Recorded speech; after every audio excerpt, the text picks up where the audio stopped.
Mark 33, I think I've got a mistake there. I think this is supposed to be 34 through 7 something because the end of Mark is coming up. But this is part 9. And what I want to do here is go to here. And this here is where we left off, that they left he said to his disciples, let us go by a boat. And they left by a boat. Now, this was after Jesus was told about John. So they're on Lake Galilee, and then they went ashore, and he looked at the crowd. And like I said, this was the crowd that would have been following him along as they were in the boat or boats. And the word rams is here, herders is okay. And then his disciples came to him and said, it is getting late. Already quite late is what it is, but just getting late.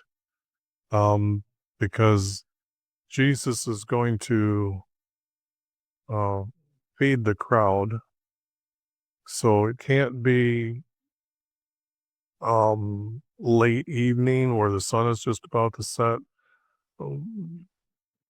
Probably 3:30, 4 o'clock, 5 o'clock our time. I know that their hours were different. They put 12 hours in a daylight hour and 12 hours in a night. But the object is that that's what the text tells us, because we have a proverb from Jesus talking about when they went out to find laborers, but it was in the 11th hour. So here they were saying, please send them away, being nice and courteous. I added the word, please, that they not may, but they can get something to eat. So this would have been along the shoreline, but you also know that there's 2 cities, or there's really 3 cities along there where he could have done this knowledge of hearing from John's disciples. And he might not have had 12 disciples at this time, so maybe they did get into one boat.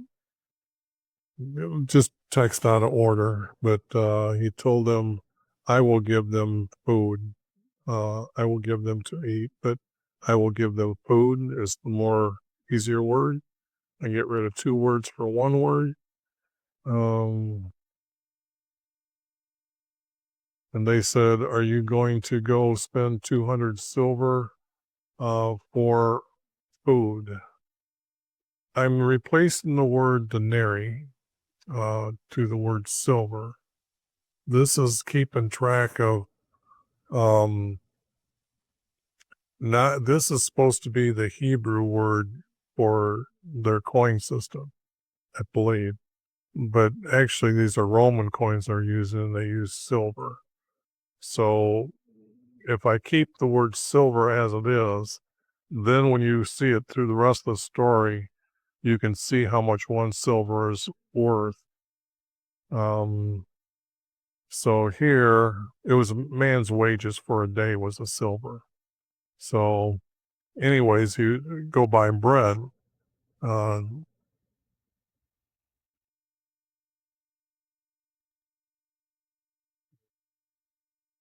Just correcting some of those things that I thought were done. And he asked him, how many bread and fish do we have? Now the words fish are not here, but the reply is 2 fish. So we have 5 breads and 2 fish. They didn't call them loaves. They would have been breads.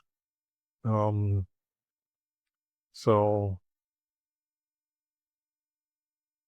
then Jesus is going to command them to sit in groups, not recline in groups, but sit in groups. And they're accompanied of hundreds and fifties. Now, the problem with this many people is I've put on boy,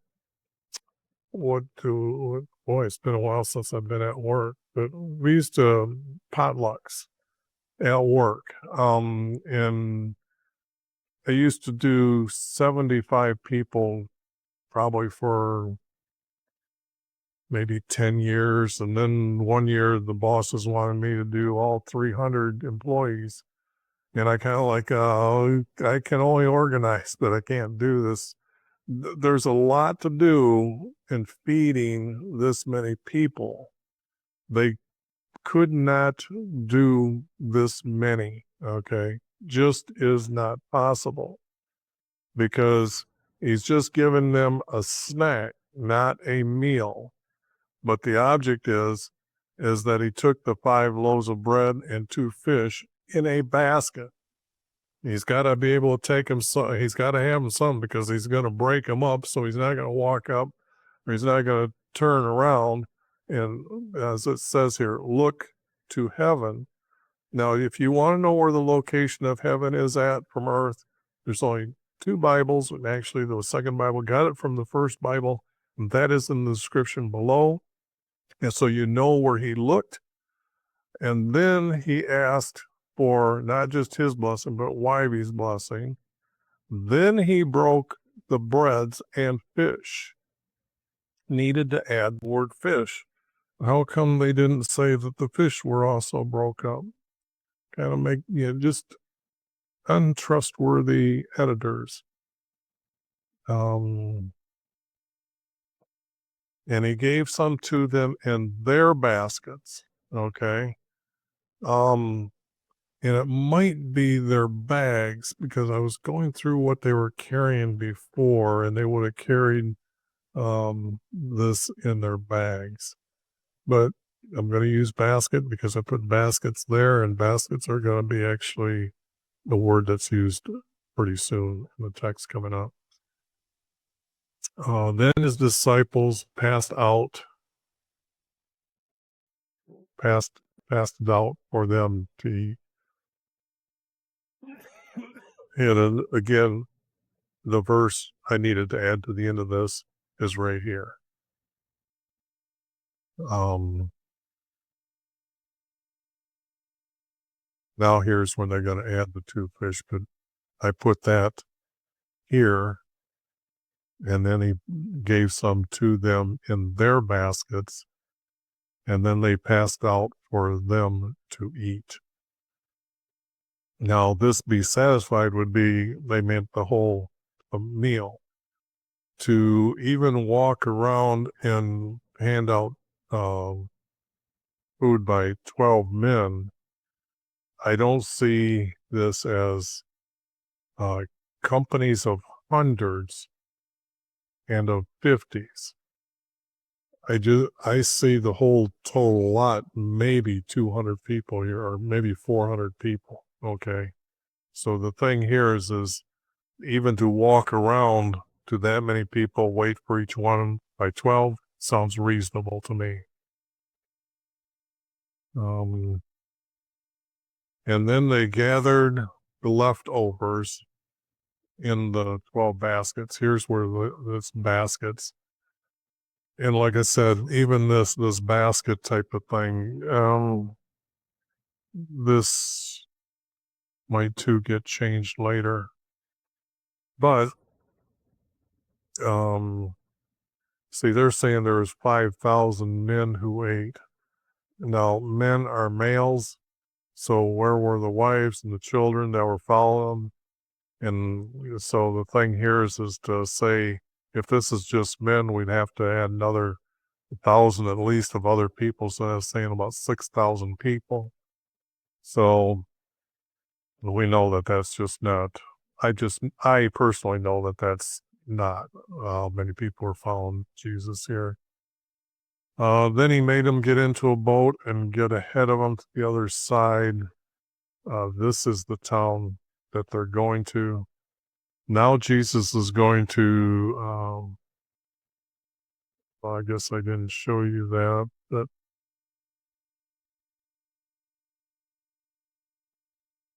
Mm, these trying to figure out where Jesus was walking at what time and what was going on. If Jesus is going along and picking up a lot of people along here, and then he actually picks up uh, the last disciples right here from the text that I know. And they didn't get back to here before they're going to here. This is where he's going to um, glide on the water and then sleep in the back, and he's going to go to this place here. Now, these are the cities that came out from our Creator's everlasting covenant, his hidden formats. But here, they had this name down here, and I put this, that the disciples are actually traveling like down here, okay? Somewhere here, and this is where he fed these people. So it's hard to place the text and where Jesus is at. I'll get that text when you see it being put together, that a lot of these places are going to change again. Sent the crowd away, and then he departed and went up a hill for prayer. So this is after bidding them for farewell. It was just evening, time for everybody to go home to go to sleep.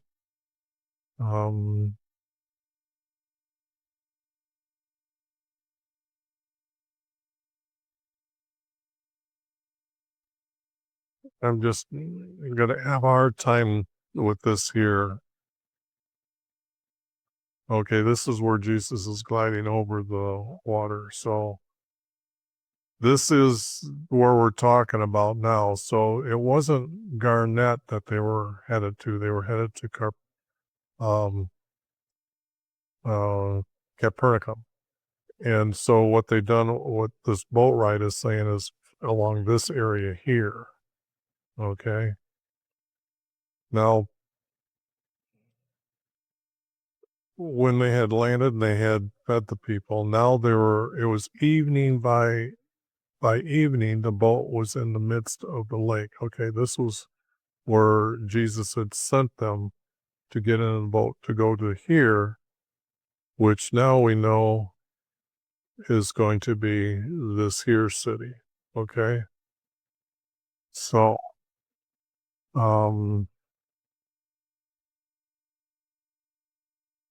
let's see. That's so.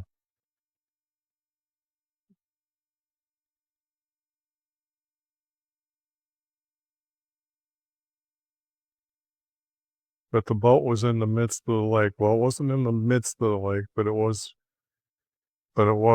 away here, because in the midst means middle, but they were heading this way. This was, there's supposed to be another city somewhere about in here, I think, but this is the only one that actually shows up in the text as being true.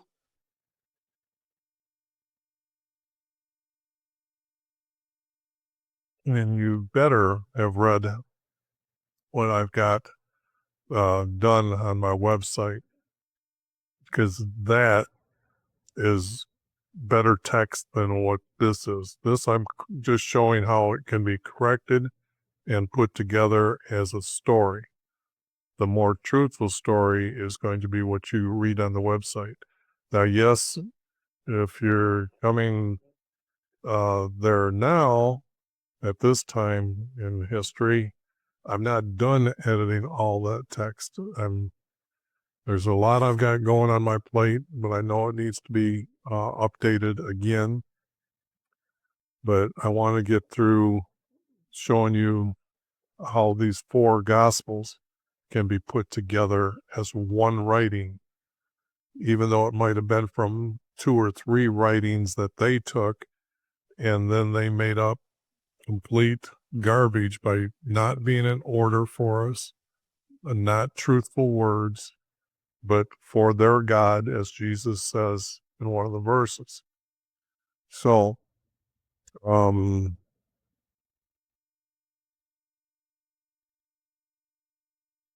they were struggling. They were not straining. They were struggling to row, straining at the oars, but they were struggling at the rowing, for the wind was against them.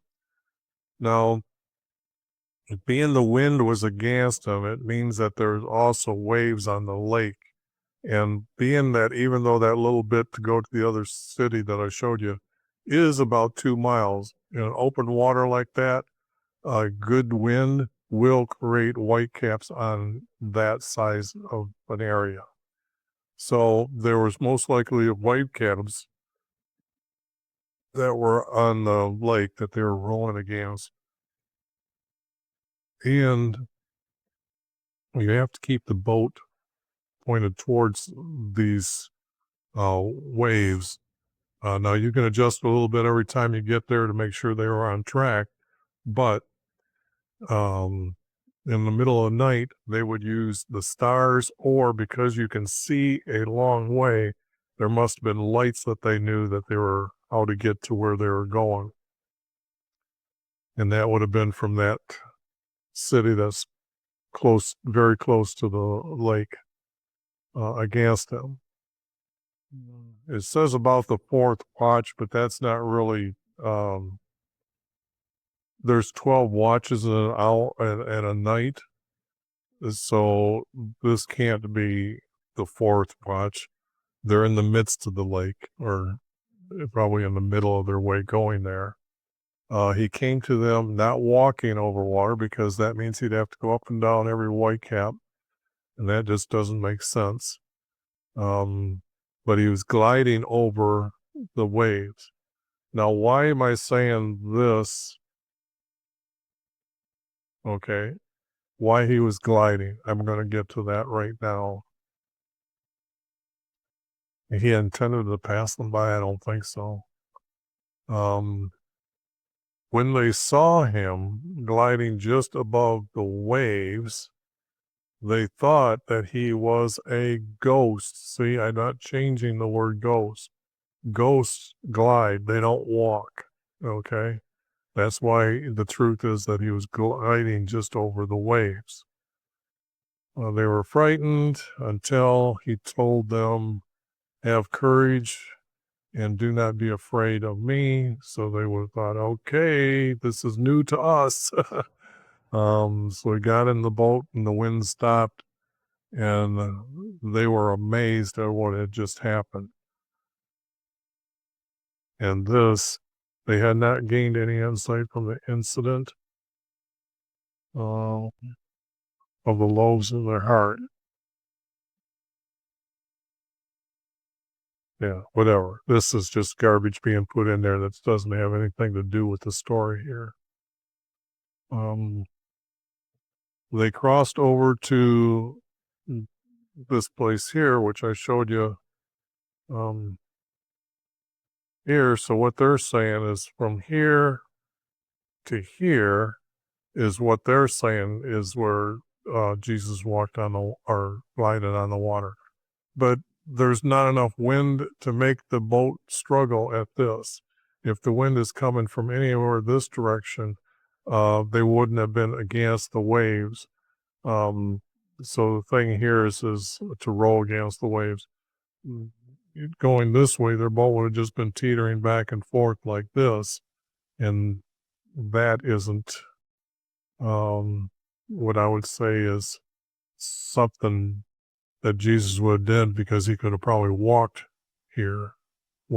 this area, and not taken a boat the way the text here is saying that they crossed over to this here city. So, and they were marooned on the shore. Well, the city's right there, so that's not right. They came out of the boat immediately. People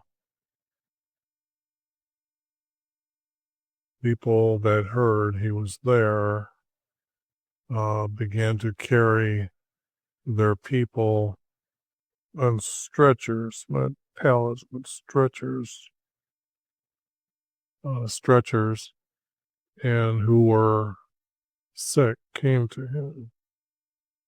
Okay, and to the place that they had heard he was at. Well, that doesn't all need to be said or wrote. So, but this would be him returning. Truthfully, this text is his returning back. And this would have been the people that he had already known, that they would have recognized him. That does say recognize, but the object is the story. If you're following the truth, it would be something that would be known, that he's been doing teaching and healing quite extensively around Lake Galilee.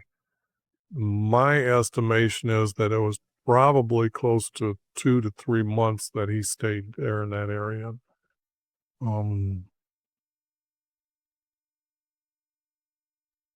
Whenever he entered their villages, now he's got to be walking throughout the land, city or countryside. It's not a countryside.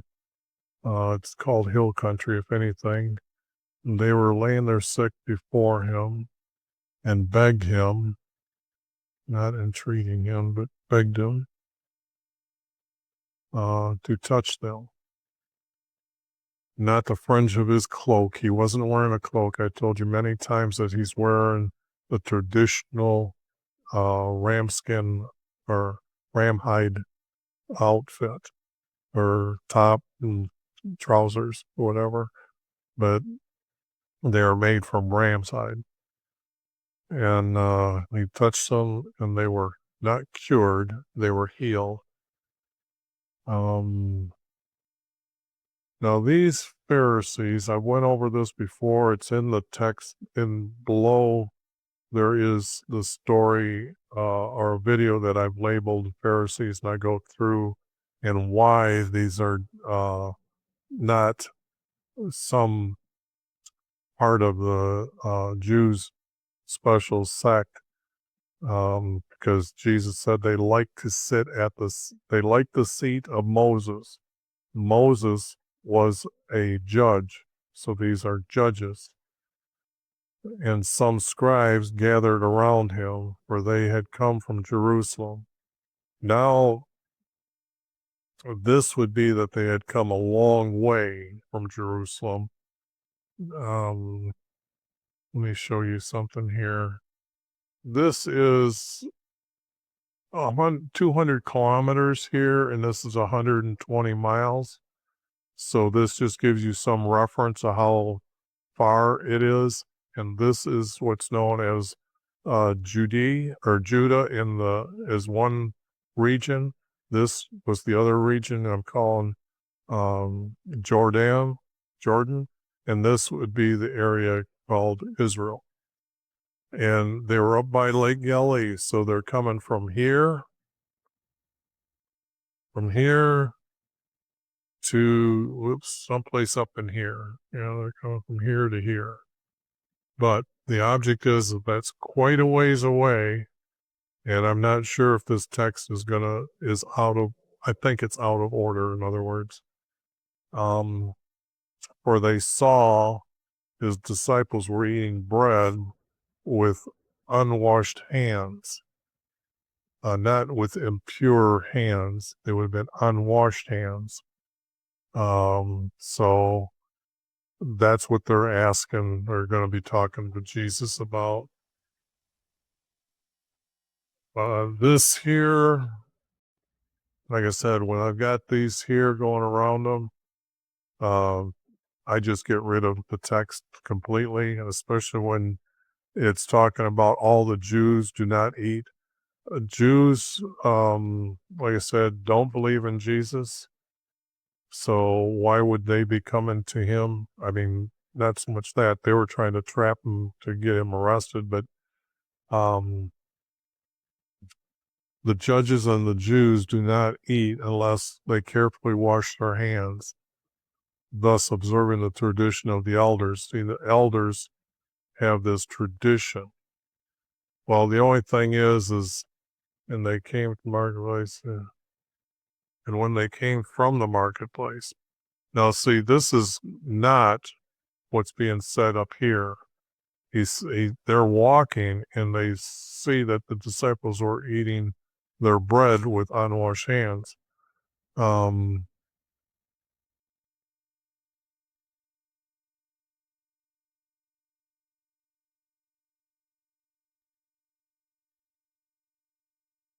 They even got copper pots. The rich would have those. Anyways, it's going to be judges, not Pharisees, according to tradition of their elders. They're asking Jesus for their eat bread with unwashed hands. Jesus is going to answer Isaiah prophesied, not written, but prophesied. Now,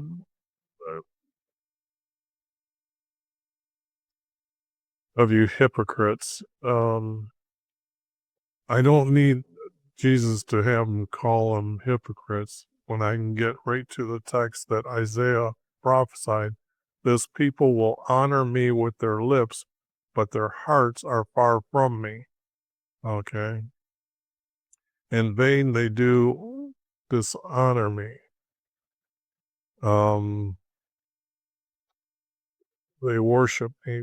They don't. These are those that don't believe in Jesus, so they wouldn't be worshiping him. They'd be dishonoring him. Like what they're trying to do is bringing him down by saying you're allowing your people to eat bread, or your disciples to eat bread without even washing their hands. How can you be a true teacher?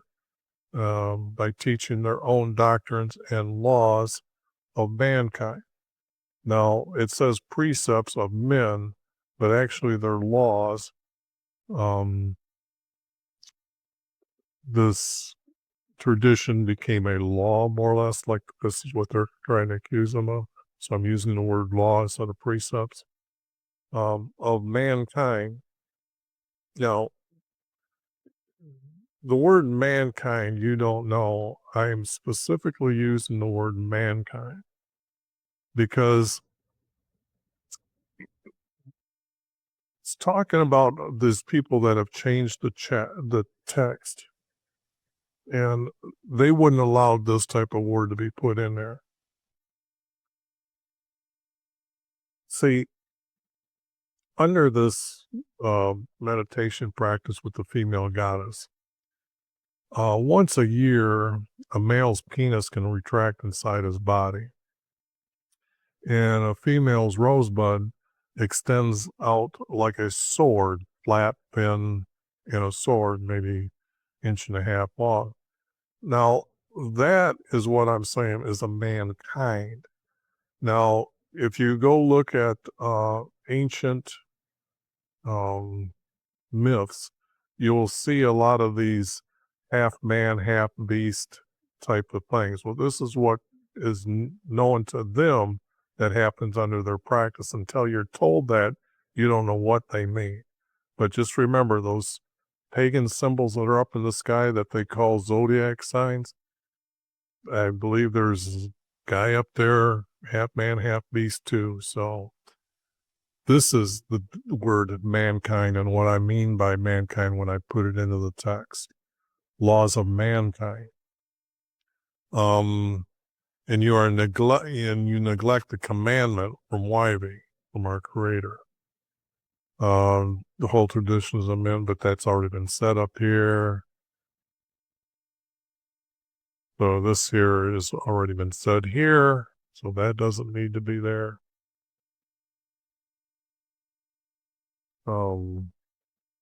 This is for you are to honor your father and mother, because Jesus is going to go on, and there's got to be text missing here.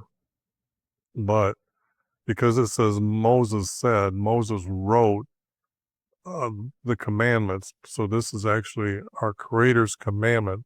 you are to honor your father and mother. Okay, your father and mother. But you say, who speaks evil of their father or mother, let them be put to death. But that's Jesus talking about them changing and adding to the laws. They did it on their own.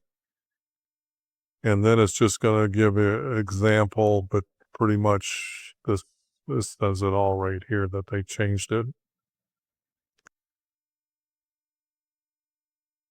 Yeah, and I don't even know what Corbin is here. That's just, let me look that up. Now that I'm curious, I probably looked it up 10 times already in my life, but I most likely, I know I've forgotten.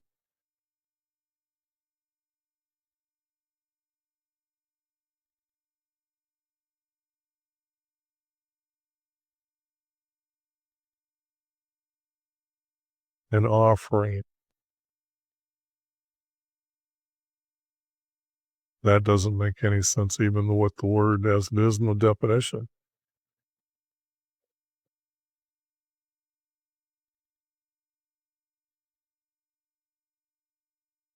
They don't.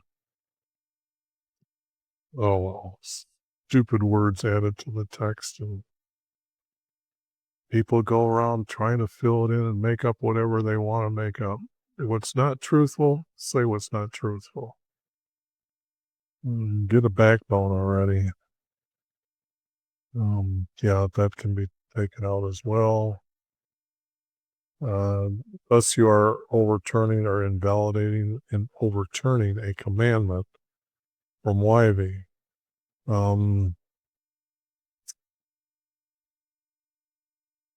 Well, that doesn't need to be added. Pretty much that the object of the text is that you're overturning the commandment here. And after he called the crowd to him, he said, listen to me. All of you are to understand this. He says, listen to me. Then we're going to get to his words that he's going to say. There is nothing outside of man which going into him can defile him. He's going to talk about defiling, and we have right here the word defile. So what it comes down to is words coming out from man's mouth can defile a man, okay, male or female. That's all that needs to be said. All this stuff up here is extra, but here it said what defiled, but it's not defile. What defile man is what. This should have had an S on the end, but they don't have that. So, anyways, the word can defile man. Okay. So, not that all the words are coming out of man's mouth, but some of them can defile man. And here is these greater or less than signs, yet here and here, I'm still saying that this is text that they found in other manuscripts that they're adding in here. But the thing here is this really isn't needed at all. He's explained up here, and he said, listen to me here. The crowd, when leaving the crowd, he entered a home. His disciples not questioned, but asked him what he meant. And I'm adding these. It was about the parable. Now, I don't see any parable up here, okay?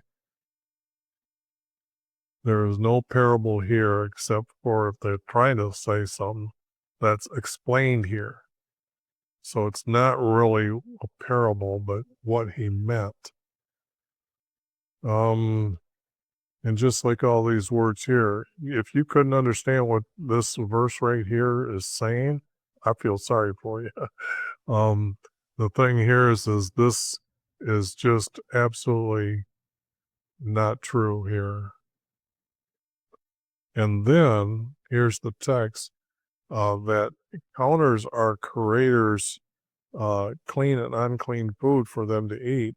And as you know, um, the Hebrews in the United States have kind of started marking food when you could actually go into a market and it wasn't controlled by their own people. They needed a way for their Israelis to understand what is clean or unclean for them to eat. So what they call it is kosher food, and there'll be a marking on the box whether it's kosher or not. And Israelis are supposed to only eat what's known as kosher. There's a lot of rules for it, but the object is here Jesus declared all foods clean. Well, that's being against our Creator. Jesus is not teaching against our Creator. That's blasphemy, okay? So that would never have been in the text at all. Yeah, this elimination, no, this doesn't need to be said. He said, words coming out from man's mouth can defile a man. That's exactly repeating what he is saying, what he has already said. So, but the text is there, and most likely some of that will get taken care of and get rid of later. Okay, now this is going to be quite a long, I think Jesus is going to go on. Nope. Okay. I didn't know if Jesus was going to teach a lot here or not and have story after story. I didn't want to, since I know that this is going to be the end of this, and he's continually talking about what is from a heart, what pretty much can defile a man, okay? Within, out of, from within, out of the heart of men proceeds evil thoughts. Well, for from the heart of man comes evil thoughts. They didn't think it was all in the brain because the heart is like the judgment center of your thoughts. So your thoughts might have been in your head, but it actually you're thinking about them and making a decision, and your heart is the where you contemplate good or evil. So this is what Jesus is saying. From the heart of man comes evil thoughts, fornication, theft, murders, adultery, deeds of coveting, wickedness, deceits, and all these others. All these come forth from within a defiled man. Okay? So not proceed, but come forth. It has to come out of their mouth. So he is stating what he has said above. Okay, I better stop here and go on to the next video because it's a new subject that's going to take a while here.